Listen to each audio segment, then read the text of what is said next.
Selamat pagi Bapak Ibu, Saudara-saudari sekalian. Ini adalah materi pertama kita pembelajaran di mata kuliah Manajemen Strategi. Di bab ini kita akan bicara tentang pengantar manajemen strategi itu seperti apa. Ya, jadi pada bab ini kita melihat overview secara keseluruhan apa yang akan dipelajari dalam manajemen strategi tersebut. Mari kita lihat berikutnya, capaian pembelajaran mata kuliah ini. Nah, diharapkan capaian pembelajaran mata kuliah ini setelah Bapak, Ibu, Saudara-saudari selesai menempuh mata kuliah ini, maka mahasiswa mampu menjelaskan konsep manajemen strategi dan mengidentifikasi langkah-langkah dalam melakukan pengembangan strategi. Itu CPMK mata kuliah manajemen strategi. Sedangkan untuk CPMK bab 1 ini pengantar manajemen strategik ada 5 hal yang akan kita perhatikan. Yang pertama apa? Pertama, nanti capaian pembelajaran mata kuliah ini diharapkan setelah mengikuti bab 1 ini, Bapak, Ibu, Saudara-saudari sekalian mampu mendeskripsikan pengertian dari manajemen strategi. Yang kedua, mendiskusikan tahapan manajemen strategi mulai dari aktivitas formulasi, implementasi, dan evaluasi. Yang ketiga, mendefinisikan dan memberikan contoh terminologi-terminologi yang ada dalam manajemen strategi. Yang keempat, mendeskripsikan manfaat dari manajemen strategi. Yang kelima, menjelaskan mengapa perusahaan tidak mau membuat strategi atau gagal dalam mengembangkan strategi. Nah, mari kita lihat CPMK masing-masing chapter dimulai dari subbab yang pertama. Kita lihat di sini definisi manajemen strategi. Nah, kita pada dasarnya menggunakan 3 buku acuan utama, yaitu David and David, kemudian nanti ada dari Whelan et al. Dan Reutemal. Ya, nah ini akan menjadi 3 basis buku ini menjadi materi modul manajemen strategi. Nah, kita lihat definisi manajemen strategi yang pertama dari David and David. Beliau menyebutkan apa? Manajemen strategi adalah ilmu dan seni untuk memformulasikan, mengimplementasikan, dan mengevaluasi keputusan-keputusan bisnis yang dilakukan oleh organisasi dalam rangka mencapai tujuan organisasi. Nah, dari sini kita lihat ada 2 kata, ilmu dan seni. Kenapa disebut ilmu dan seni? Semua definisi manajemen selalu dimulai dengan ilmu dan seni. Kalau manajemen keuangan berarti ilmu dan seni mengelola keuangan. Manajemen sumber daya manusia, ilmu dan seni mengelola sumber daya manusia. Nah, kalau kita lihat di sini, manajemen strategi dimulai dari kata-kata ilmu dan seni. Nah, kenapa disebut ilmu? Karena ketika kita belajar manajemen, ini ada teori, postulat, hipotesis, preposisi yang semua akan kita pelajari bersama. Dan ini merupakan karakteristik dari ilmu pengetahuan. Nah, terus kenapa ada kata-kata seni? Karena teori yang sukses di suatu negara, katakanlah just in time di Toyota di Jepang, sukses membuat Toyota menjadi perusahaan kelas dunia mengalahkan General Motors. Nah, namun apakah just in time yang diterapkan oleh Toyota tersebut bisa kita copy? Kita terapkan di perusahaan-perusahaan di Indonesia? Tentunya tidak bisa. Nah, untuk menerapkan teori-teori tersebut, ada seni yang harus dilakukan oleh perusahaan. Seni-seni terkait dengan menyesuaikan dengan kondisi kontekstual bisnis tersebut berada. Sehingga manajemen selalu ada kata-kata ilmu dan seni. Nah, dalam hal manajemen strategi, berarti ilmu dan seni untuk memformulasikan, mengimplementasikan, dan mengevaluasi keputusan-keputusan bisnis dalam rangka mencapai tujuan organisasi. Nah, manajemen strategi seringkali juga disebut sebagai perencanaan strategik atau strategic planning. Namun istilah manajemen strategi digunakan untuk merujuk pada aktivitas. Tadi 3 aktivitas utama, kita formulasikan strategi, kita implementasi, dan kita evaluasi. Sedangkan istilah perencanaan strategi atau strategic planning lebih menekankan pada formulasi strategi. Sehingga nanti kita lebih senang menggunakan istilah manajemen strategi. Karena ini konteksnya mulai dari formulasi, perencanaan, implementasi, sampai evaluasi. Sementara kalau kita menggunakan istilah strategic planning, itu lebih pada tahap formulasi saja. Oke. Terus, buku berbeda. Rothermel menjelaskan manajemen strategi adalah sebuah bidang manajemen yang terintegrasi dengan mengkombinasikan analisis, formulasi, dan implementasi dalam rangka mencapai competitive advantage atau keunggulan bersaing. Nanti definisi competitive advantage akan ada di halaman berikutnya. Ya. Nah, sedangkan strategi adalah sekumpulan aktivitas yang diarahkan untuk pencapaian tujuan organisasi dengan mendapatkan dan mempertahankan kinerja superior terhadap pesaingnya. Nah, ini definisi dari manajemen strategi dan strategi menurut Rothermel. Nah, perusahaan yang mencapai kinerja superior dari pesaingnya dalam industri yang sama atau melebihi rata-rata industri akan memiliki yang namanya keunggulan bersaing. Namun, harapannya keunggulan bersaing itu bukan hanya pada satu periode saja, tetapi keunggulan bersaing itu bisa berkelanjutan, terus-menerus. Nah, itulah yang kita harapkan, yang kita sebut sebagai sustainable competitive advantage, alias keunggulan bersaing yang berkelanjutan.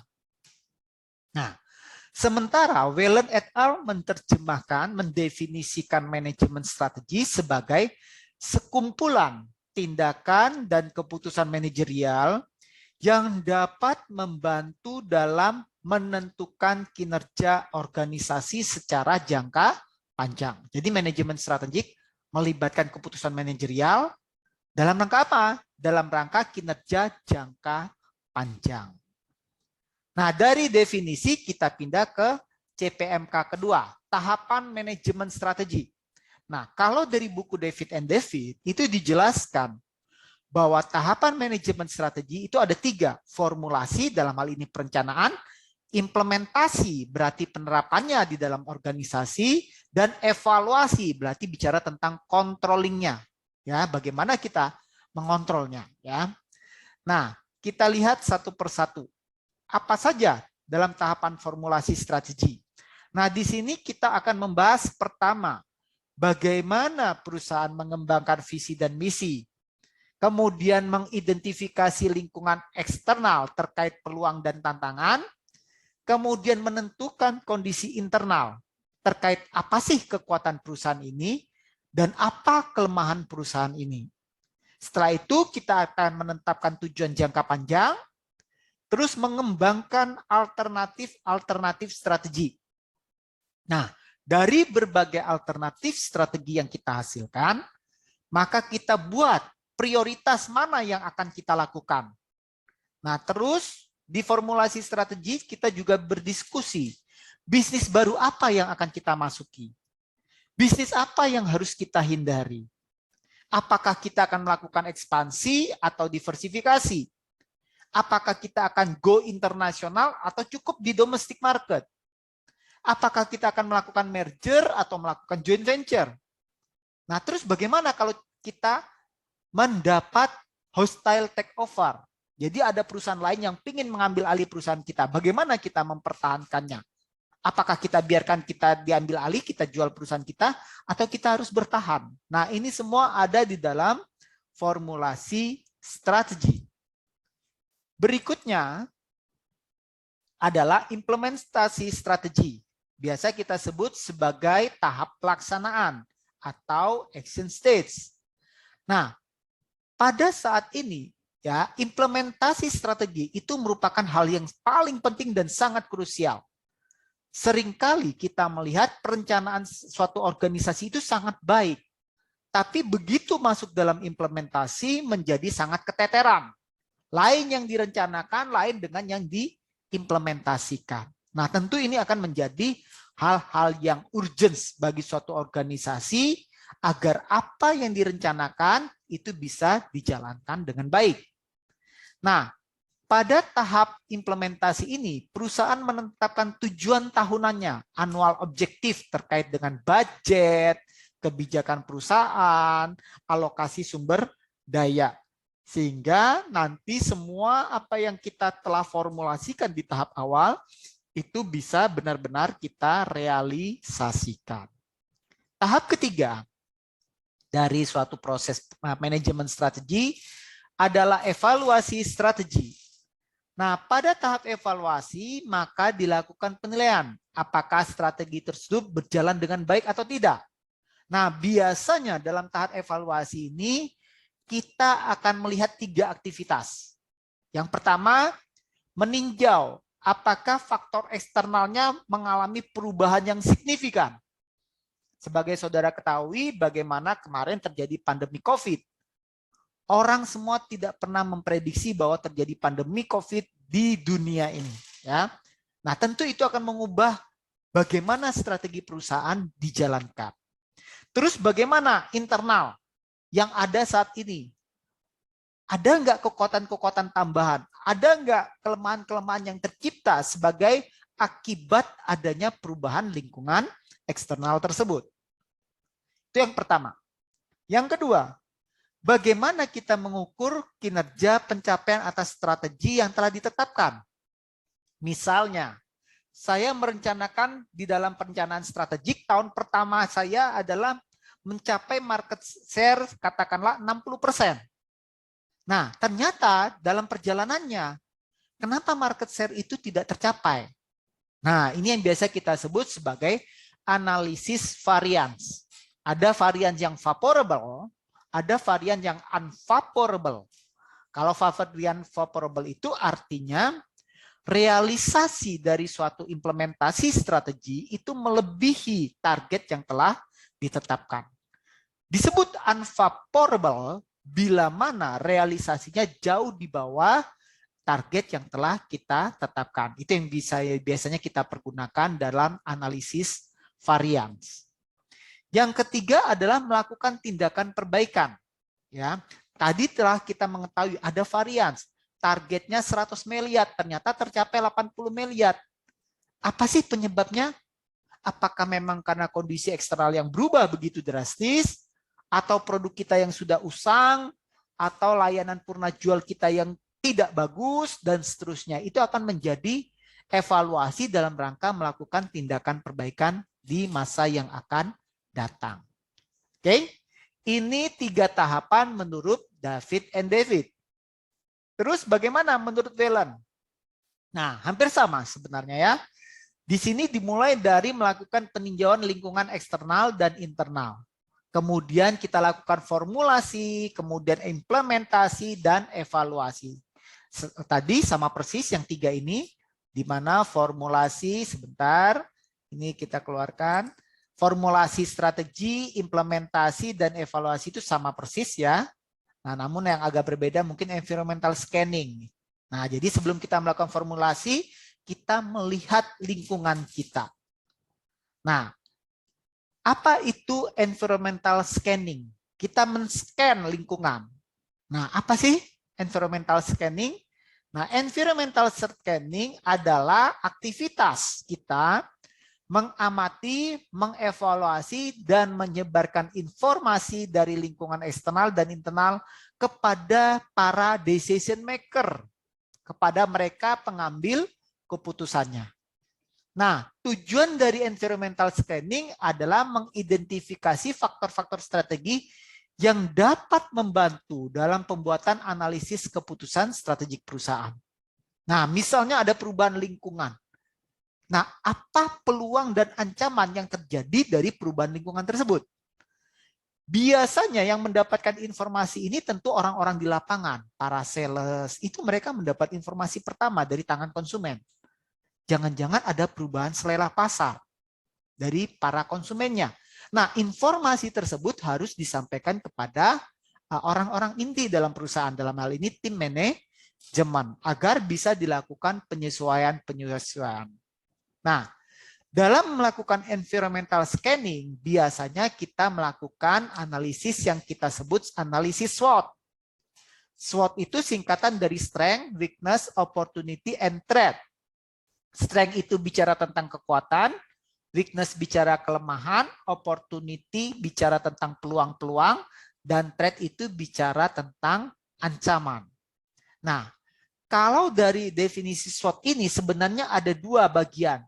Internal yang berbicara tentang apa sih kekuatan dan kelemahan saya, dan eksternal, peluang dan ancaman yang ada di luar bisnis ini seperti apa. Nah, secara filosofis, faktor eksternal harus menjadi prioritas amatan sebelum akhirnya menuju pada faktor internal. Sehingga seringkali analisis SWOT ini diganti menjadi namanya analisis TOWS. Disingkatan dari Threat, Opportunity, Weakness, and Strength. Di mana TO ini adalah faktor eksternal, WS adalah faktor internal. Nah, sekarang kita lihat apa itu lingkungan eksternal. Nah, lingkungan eksternal terdiri dari peluang dan ancaman yang mungkin dapat membahayakan kelangsungan organisasi atau mungkin menciptakan peluang-peluang untuk organisasi dapat berkembang lebih maju. Seperti itu. Sementara lingkungan internal, kita melihat pada diri organisasi, diri perusahaan kita. Apa sih yang menjadi kekuatan kita, perusahaan kita ini dibanding kompetitor? Apa sih kelemahan kita ini dibanding dengan kompetitor? Nah, lingkungan internal ini mencakup struktur perusahaan, budaya, kapabilitas, dan sumber daya yang dimiliki oleh perusahaan atau organisasi. Ya. Nah, kita lihat definisi penjelasan lebih detail dari 4 tahapan yang dilakukan oleh Whelan. Strategi formulasi, implementasi, dan evaluasi. Nah, berikutnya formulasi strategi adalah proses investigasi, analisis, dan pembuatan keputusan bagi organisasi dalam rangka mencapai keunggulan bersaing. Nah, formulasi strategi ini terdiri dari beberapa tahap. Misalnya mulai dari apa sih keunggulan bersaing dari organisasi, competitive advantage-nya itu apa? Kemudian apa sih kelemahannya? Terus bagaimana misinya, tujuan-tujuan spesifik yang dapat dicapai? Dan dalam rangka mencapai tujuan jangka panjang tersebut, bagaimana kita mengembangkan pedoman kebijakan dalam implementasi sehari-hari. Itu formulasi strategi. Nah, setelah kita melakukan formulasi strategi, kita akan masuk pada tahapan implementasi strategi. Nah, pada tahap ini proses strategi dan kebijakan dilakukan dalam tindakan organisasi. Biasanya melalui pengembangan program dalam 1 tahun ini apa, budgetnya bagaimana, prosedurnya seperti apa. Ya, itu implementasi. Kemudian tahap berikutnya adalah evaluasi dan pengendalian. Apa ini evaluasi dan pengendalian? Proses di mana aktivitas organisasi